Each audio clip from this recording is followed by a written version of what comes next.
I'm supposed to have a single kryptonite. I had so many.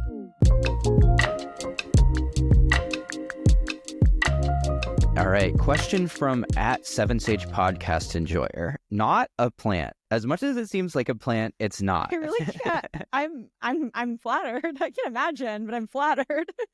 I hope it's the start of a trend. If it were a plant, insane way to do a plant. Insane plant, and I don't know who did that. Yeah. One of us reveal ourselves now. Anyways, @7SagePodcast Enjoyer comments, I prostrate myself before you, O mighty sages. I beg for your blessing. The way every sensible YouTube comment should start. Insane. Here's the question. I am atrocious at identifying hypocrisy/internal contradiction flaws. What can I do to overcome this? Additionally, what was your personal kryptonite while studying for the LSAT?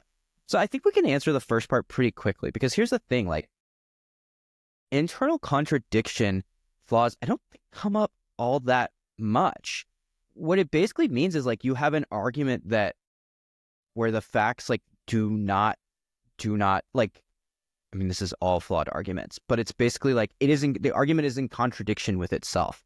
There's like an example of a question where it's like, hey, if we put a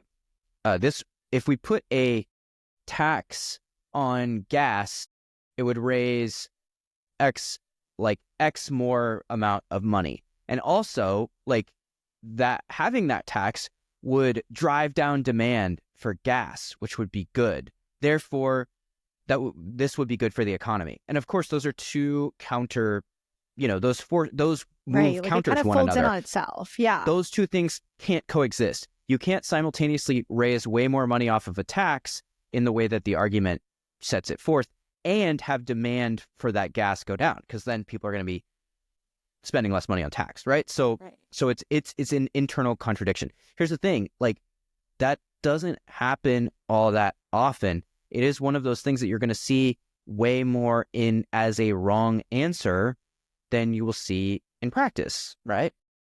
Right. Yeah. And I think about it kind of similar to circular reasoning, not that it means the same thing. Like, circular reasoning flaw, that's when you present as a premise what you're basically trying to establish as a conclusion. But yeah, so they're pretty straightforward when you see them in a real stimulus, because, like, for circular reasoning, it's like, I'm trying to prove to you the sky is blue. What's my reasoning? Well, because look up, it's blue. It's like, okay, wait, that's not an argument. Like, just restating the premise that's the conclusion. I think kind of here, it's like, well, you got two facts, they don't really add up. Like, very clearly, that's a bad argument. It's a lot more likely to be something that they can rephrase into fancy LSAT wording to try to trick people into thinking that it's the right answer, but really it's just a trap answer. It's a wrong answer. They're going to make that the wrong answer a lot more often than it is the right answer, because when you see it in a real stimulus, it actually does kind of jump out at you, especially if you are struggling to realize, like, what is wrong with this argument? Well, it just doesn't seem like it adds up. Chances are that's the flaw. The other thing I would say is, like, these things, a lot of times don't leap at them unless you're already get there through process of elimination if you have to. Yes. It's like, right, exactly. Okay, circular reasoning, maybe hopefully you get to a place where, like, circular reasoning is deceptively hard. Like, it seems super easy, like, and it's not. So anyways, I would say get there through process of elimination. Don't just see it, because sometimes it can just appear like all it's saying is there's something wrong with this argument. And it's not. It's a very specific type of flaw that you gave us an example of before. So if you're struggling to spot it in the wild, like, get there through process of elimination, I would say that's, like, always a good method to use. And similar to this, like, it's just not going to come up all that often. If you're struggling to spot it, like, just rule everything else out. But honestly, right. that's sort of an evergreen tip on LR. I guess the last part of this question is, what was your personal kryptonite while studying for the LSAT? You have anything that comes to mind? I'm supposed to have a single kryptonite. I had so many. I don't know. Let me think.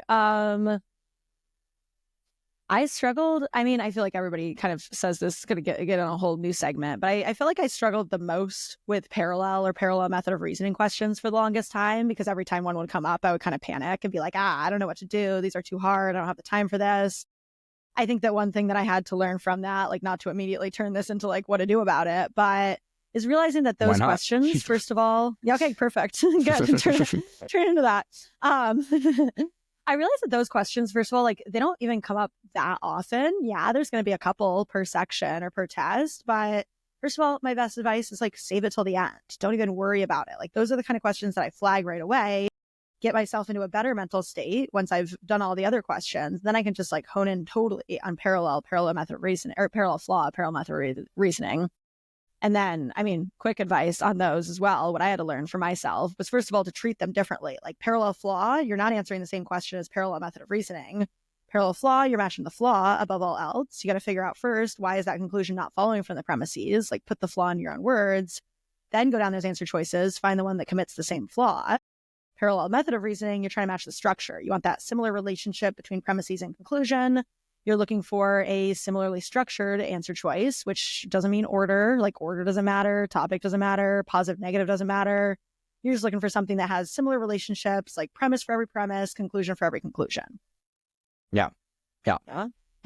I mean, yeah, totally agree. I mean, if parallel is your kryptonite, then great, join the club. And honestly, a good bit of kryptonite to have, because if your kryptonite is just like weakening questions, then that's going to be a lot. Those are very much more common. There's a lot more of them, so it's like, I don't mean to say join the club to downplay it, because it's definitely something we want to work on, but like that's a good thing to struggle with, because it should be one of the last things you master on this test. So I say that not to downplay it, but to tell you like, hey, you're in the right place. Like this, we can get to that. They should be the questions you skip until you're ready until you can do them, which will come. Personal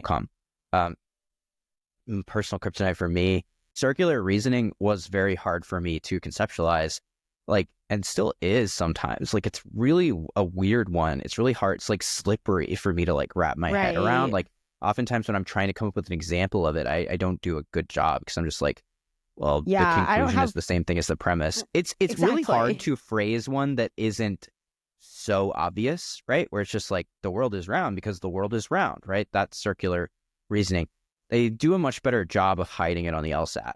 But again, a lucky thing to struggle with, because it really comes up very rarely in actuality. But I guess I would just say conditionals were hard for me to just like, at first to just kind of wrap my head around. So, but like, listen, they are just such a learnable skill. Like you really, really, really can. There's many ways to do it. Like I had to kind of had like touchstone conditionals that I could return to. The one I had was like, all my shirts are red.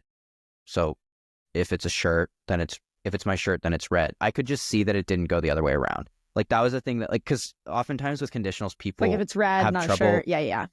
Well, I just knew that, like, okay, if it's a red thing, I know it's not one of my shirts. There are way more red things than there are my shirts. Just because it's red doesn't mean it has to be a shirt. Exactly. Yeah. So that's just like, I don't know why that was what worked for me, but it was just like something that showed me the direction arrow went only in one direction.